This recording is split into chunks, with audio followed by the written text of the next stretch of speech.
बुरा वक्त शिक्षाप्रद कहानी। रश्मि अपने ऑफिस में काम कर रही होती है, लेकिन पहले की तरह अब उसका मन काम में बिल्कुल नहीं लग रहा है। वो ऑफिस में रहकर भी ऑफिस में नहीं है, न जाने किन ख्यालों में खोई है। लैपटॉप खोलकर कुछ टाइप किए जा रही है। उसकी इन हरकतों से उसके सहकर्मचारी अच्छी तरह वाकिफ़ हैं और पिछले 2-3 दिनों की तरह आज भी वह सब उसी की तरफ देख रहे हैं। अनिल, जो कि उसका सीनियर है, वह आवाज़ देकर उसका ध्यान अपनी तरफ खींचता है। अनिल थोड़े ऊंचे स्वर में रश्मि से कहता है, क्या कर रही हो रश्मि? तुम होश में तो हो? तुम्हें पता भी है तुम्हें क्या काम दिया गया था और तुम क्या कर रही हो? रश्मि अपने लैपटॉप की तरफ देखती है। उसके लैपटॉप में पिछले हफ्ते दिया प्रोजेक्ट खुला था, जिससे वह अनजाने ही काम करने लगी थी। रश्मि निराश और उतरे हुए चेहरे के साथ अनिल से माफ़ी मांगती है और अपने काम में लग जाती है। लंच ब्रेक में सभी कर्मचारी एक साथ खाने के लिए बैठे हैं, लेकिन रश्मि अकेली एक टेबल पर बैठी है। उसका टिफ़िन तो खुला है, लेकिन वह उसमें एक निवाला भी नहीं खा रही। हमेशा की तरह इस बार भी उसके सहकर्मी यह सब देखते हैं और आपस में बातें करने लगते हैं। नीलिमा कहने के लिए तो रश्मि की अच्छी दोस्त है, लेकिन सबसे पहले वही उसके खिलाफ बोलती है। नीलिमा कहती है, पता नहीं कहाँ खोई खोई रहती है। ऐसा लगता है जैसे इसका अब ऑफिस में काम करने का कोई मन ही नहीं रहा। परेशानियाँ किसके जीवन में नहीं होती, लेकिन उनको ऑफिस तक लेकर आना सही नहीं है। एक और सहपाठी अपने साथ खाना खाने बैठे ग्रुप को अंदर की बात बताते हुए कहता है, सुनने में आया है कि रश्मि की शादी टूट गई है। जिस वजह से वह इस तरह व्यवहार कर रही है। एक और सहकर्मचारी बोला, जरूर उसके मोटापे की वजह से ही उसकी शादी टूटी होगी। भला कौन ऐसी मोटी लड़की से शादी करना चाहेगा। सब रश्मि के बारे में अपनी अपनी राय बता रहे थे कि वहाँ पर मैनेजर मिस्टर वर्मा आ गए और उन्होंने सबको तुरंत मीटिंग के लिए कॉन्फ्रेंस रूम में आने के लिए कहा। शायद उन्होंने सब क्या गपशप कर रहे थे सुन लिया था, इसलिए सबके कॉन्फ्रेंस रूम में आते ही उन पर चिल्लाए, काम की बातें छोड़कर तुम इन फालतू की बातों में ज़रूरत से ज़्यादा ब्रेक ले लेते हो। काम पर ध्यान दोगे तो अच्छा होगा। सबकी तरफ एक नज़र देखने के बाद उन्होंने पूछा, रश्मि कहाँ है? तब तक रश्मि दरवाजे पर पहुंच चुकी थी और उनसे अंदर प्रवेश करने की परवानगी मांग रही थी। मैनेजर ने उस पर चिल्लाते हुए कहा, रश्मि, मैं तुम्हें बता देता हूँ, तुम्हारी यह मनमानी यहाँ नहीं चलने वाली। मैं अगर अर्जेंटली मीटिंग के बारे में बात करता हूँ तो इसका मतलब है सबको तुरंत आना है, और तुम हो कि अब आ रही हो। रश्मि अपनी नज़रें और मुंह नीचे रखते हुए मैनेजर की बातें सुन रही थी। रश्मि ने मैनेजर से देरी से आने के लिए माफ़ी मांगी। मैनेजर ने रश्मि को अपनी जगह पर बैठने के लिए कहा और मीटिंग आगे बढ़ाई। मैनेजर ने यह नोटिस किया कि मीटिंग में रश्मि फिजिकली तो हाजिर थी, लेकिन मेंटली वहाँ नहीं थी। मीटिंग खत्म होने के बाद सब अपने अपने काम पर चले गए, लेकिन अनिल वहीं पर मैनेजर के साथ बैठा था। अनिल ने बात छेड़ते हुए कहा, सर, आपने देखा ना रश्मि कैसे बर्ताव कर रही है। आजकल उसका ध्यान काम में बिल्कुल नहीं है। हाँ, पर्सनली मुझे कुछ फर्क नहीं पड़ता, लेकिन एक अच्छा कर्मचारी होने के नाते मेरा फर्ज बनता है कि कंपनी के भले बुरे के बारे में सोचूं।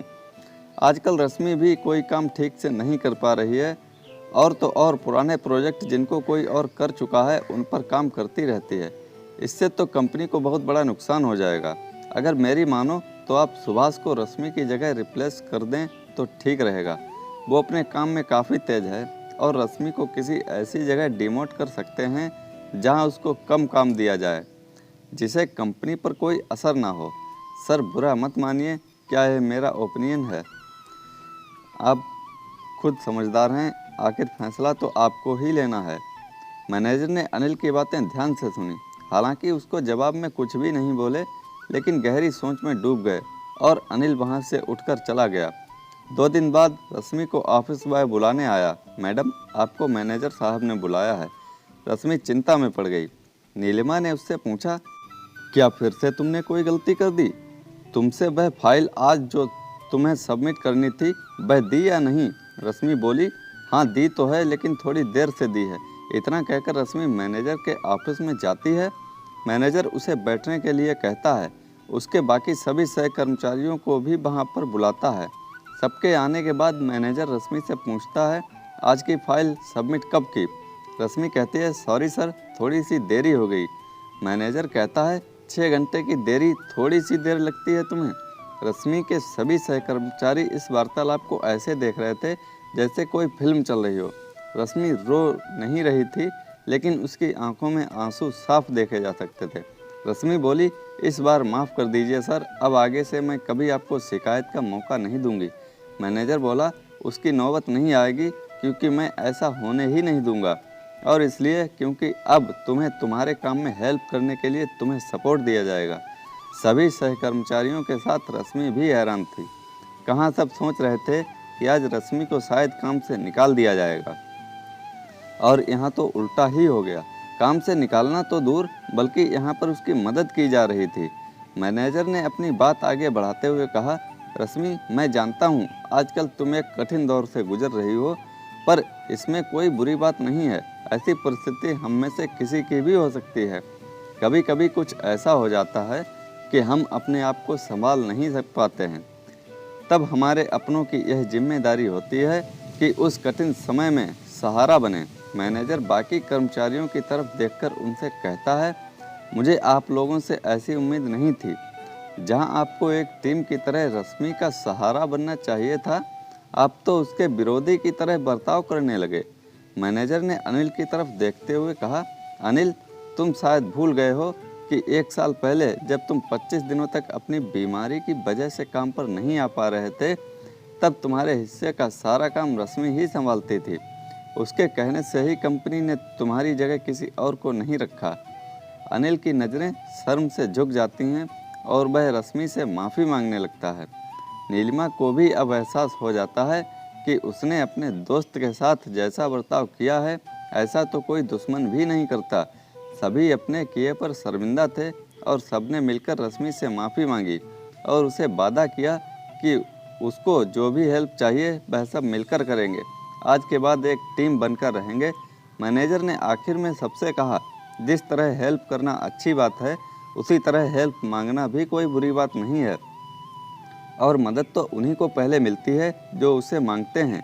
रश्मि, तुम बेझिझक जो भी हेल्प चाहिए मांग लेना, या यूं कहूं कि हम सबको खुशी होगी। दोस्तों, जब भी जीवन में ज़रूरत हो तो अपनों से हेल्प के लिए ज़रूर कहिए, क्योंकि रश्मि को तो समझदार मैनेजर मिल गए, आपको शायद ना मिल पाएँ। तो दोस्तों, कैसी लगी ये कहानी? लाइक करें, कमेंट में हमें बताएं और चैनल को सब्सक्राइब करना ना भूलें। धन्यवाद।